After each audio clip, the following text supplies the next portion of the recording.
So, the name Tartaria shows up in maps from the 1500s all the way to the 1800s. Huge swath from the Black Sea to the Pacific. Old books call it the land of the Tartars, descendants of Genghis Khan's armies. But here's the twist. Some researchers say it wasn't just nomads. They point to buildings everywhere. Think the old Capitol in Washington, or cathedrals in Europe, that have floors sunk deep, windows half buried, like the ground lifted fast. They call it a mud flood around 1800-something. After that, streets got raised, old levels sealed, and history books got rewritten to skip it. Then you've got those star forts, perfect geometric shapes all over the world. They say they're for cannons, but some claim they're ancient energy grids tied to a lost tech. Official line, just urban changes, wars, and bad maps. No conspiracy. But the photos, old shots of cities looking brand new then suddenly buried, keep people wondering. You want the creepiest part?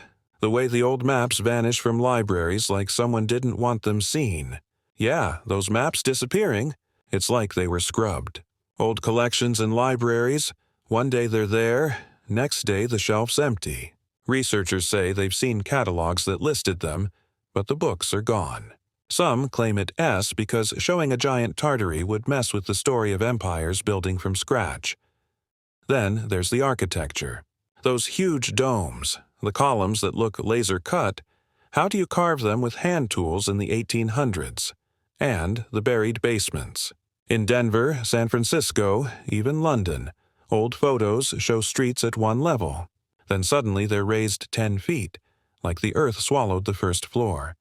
They call it a Great Reset, and say after it, the victors rewrote the books, gave us a timeline that starts clean. Creepiest bit, the world's fairs. They build these impossible cities overnight, full of electricity and glass domes, then tear them down in months. Why? Some say they were salvaging old Tartarian ruins, dressing them up, then burying the truth. That's the stuff that makes people stay up all night. Yeah, Rockefellers too. Some folks tie them in, saying their oil money and foundations helped rewrite the timeline after whatever big shift happened. They say the family bankrolled universities that taught the official history, buried the old maps, and pushed the story that everything started fresh in the 1800s. The theories that Tartaria's tech and land were too powerful, free energy, advanced building, so the big money families stepped in, bought up the hidden real estate, then let cities fill with mud and rebuild on top. It's all speculation, but the way they controlled education and banking, it fuels the doubt.